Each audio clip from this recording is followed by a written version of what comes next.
dituduh tunggangi aksi tolak Omnibus Law. Demokrat marah, fitnah tak berdasar. Dikutip dari wartaekonomi.co.id,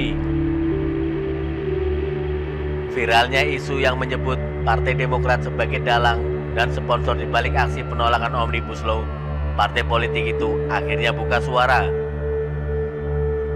Partai Demokrat merasa difitnah atas tuduhan mendanai dan menginisiasi aksi tersebut. Soal sikap Demokrat yang menolak Omnibus Law, Osi menegaskan itu merupakan hal biasa dalam dunia demokrasi.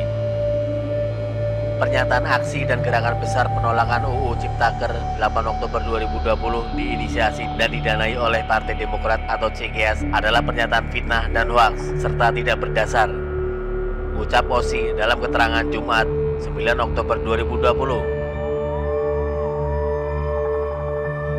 Sebagaimana partai lain juga melakukan hal yang sama di parlemen dalam konteks dan masalah yang berbeda. Ia menambahkan, memang Demokrat punya sikap berbeda dengan menolak Undang-Undang Ciptaker. Ia bilang hal itu wajar dalam demokrasi. Pun tak hanya Demokrat, ada juga ormas seperti Nahdlatul Ulama, Muhammadiyah, beberapa kepala daerah sampai serikat buruh juga menolak undang-undang tersebut. Sikap menolak UU Ciptaker ini tidak hanya dilakukan Partai Demokrat, melainkan juga oleh ormas seperti NU dan Muhammadiyah, akademisi, LSM, serikat buruh, organisasi mahasiswa, serta beberapa kepala daerah, ucap Osi. Terkait aksi demo besar menolak Undang-Undang Cipta Kerja, menurut dia, Demokrat justru sudah mengeluarkan instruksi khusus yang disampaikan Ketua Umum Agus Harimurti Yudhoyono atau AHY.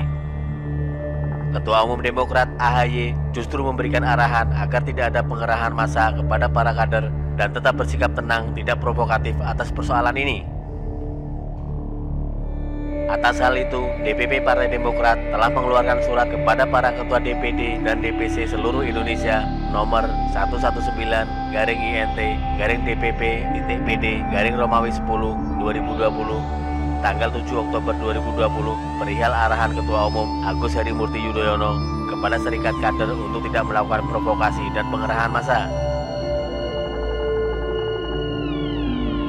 Namun Osi juga mengakui ada arahan AHY agar para anggota DPRD bisa menerima para pendemo di kantor DPRD masing-masing. Kata dia, maksud cara ini agar aspirasi masyarakat bisa disalurkan dengan baik.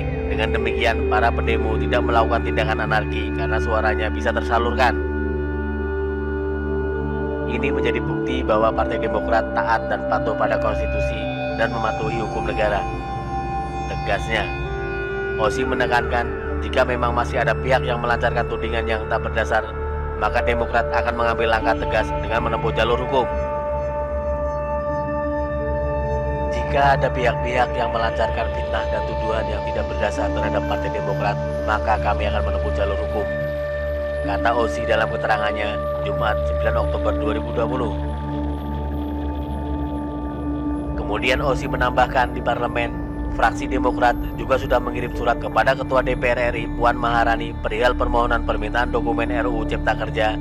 Surat tersebut tertuang dalam nomor FPD.155-DPR.RI-Romawi 10/2020. Karena pasca disahkannya RUU tersebut menjadi undang-undang, secara resmi fraksi Partai Demokrat belum mendapatkan dokumen Undang-Undang Ciptaker yang telah disahkan tersebut.